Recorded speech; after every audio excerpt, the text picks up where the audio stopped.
This is Jate. This haircut's an absolute classic, but updated with the tools and the lengths we leave.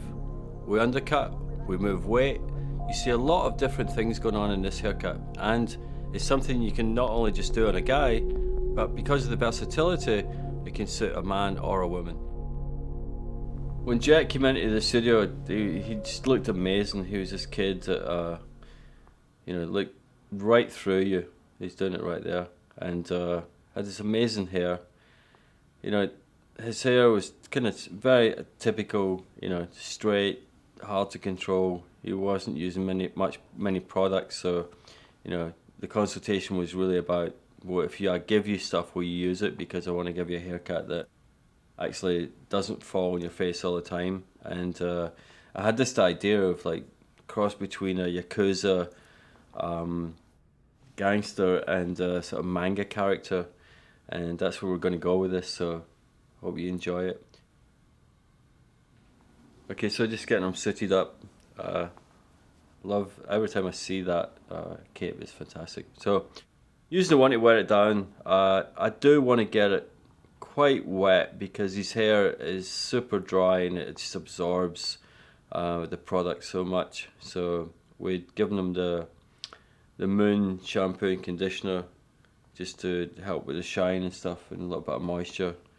And he washed his hair before he came to the studio. It was kind of funny because we didn't have a basin at the studio, so back then we had to give the kids the products, the samples, and come with clean hair because we didn't want to stick them in the bath.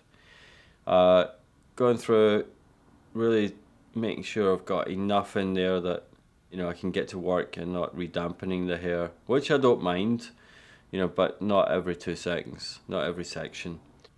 You'll see the one, and I've got that nozzle on there, and it was something, and I'd love you to do that as well when you get the products that you can switch them out because it's easier to use these. The pumps we use, for design and stuff and to get the, a lot of different reasons, but I always like to tell people to get nozzles, and there's loads in the market, but they're fantastic and make it more comfortable because we're using this stuff so much that sometimes you get finger cramps from using the traditional ones. If you're using just a couple of sprays of Dallas or something, then fair enough, but with one, it's much better to get something that's easier to apply. So we might sell these, I don't know. I don't know where we are with that yet. Anyway, he's looking good already. I could walk away. The kid looks amazing, just with some products in his hair instead of that little Dutch bob that he had. And I'm using my special brush there. It's actually a beard brush, and I find it goes through the hair so well. And again, it's something we're going to be bringing to you later on as we get going. So where do we start with this? I have to, if he's going to look anything like manga or yakuza, I need to get a sideburn. So that's the first part. Establish that, and keep it. I remember in the old days I'd try and leave sideburns, and because I was so technical, I'd end up cutting everything short, and kind of annoyed me that I couldn't control my hair cutting that well.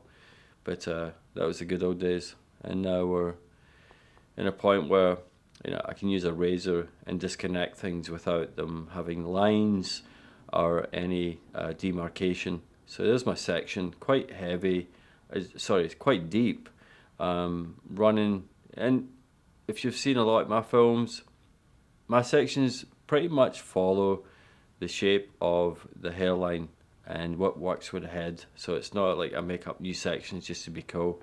I use sections that work, and that's my go-to. So I'm just sort of looking at that over second section there, and that's where I'm going to start. And right in, taking the hair very short, it's about inch and a half long, and working all the way around that section, and I'll just drop it right over the top. Because of the movement of the blades, I'm getting that great sort of looseness on the ends and separation. Just going and damp this a little bit. I'm getting that great sort of, you know, weightlessness through the ends, but I've got weight on the middle and at the roots, so I can still control the hair. If I just razor through all of the length of the hair, it'd just be fly away wispy crap. So that's not what we want. And here we go, working into the back and just following the hairline. I want to keep the back quite square. I'm not going to do it short, but I do want to have a nice sort of feeling that the back tapers in to the neck a little bit, but still has an angle and a corner. So here we go. Down to cut some of this length off. And that's what we're going to do right now, if I can get myself together. There we go. So working from the back, a little bit of an angle. Don't want it too pointy, you know, as a boy. So, but enough that it just works with his lines and his face. Now we're right above the ear. And I'm just taking that right out, right above the ear, because I just don't need that extra length. It's another disconnection, you see it right there. There's my shorter piece on top, got that, nice. I've got my length, and then that piece I just cut above the ear. So there's my corner. I can see that, and I need to bring that all the way. So that's my goal there, is to keep that corner. So what I'm going to have to do is distribute the weight to get the illusion of a corner, you know, because it's a little bit weak, but doesn't stop us from moving weight around with the razor or even the scissor. So moving forward, taking a section right above the ear, working forward to the front, and then coming in just round the back.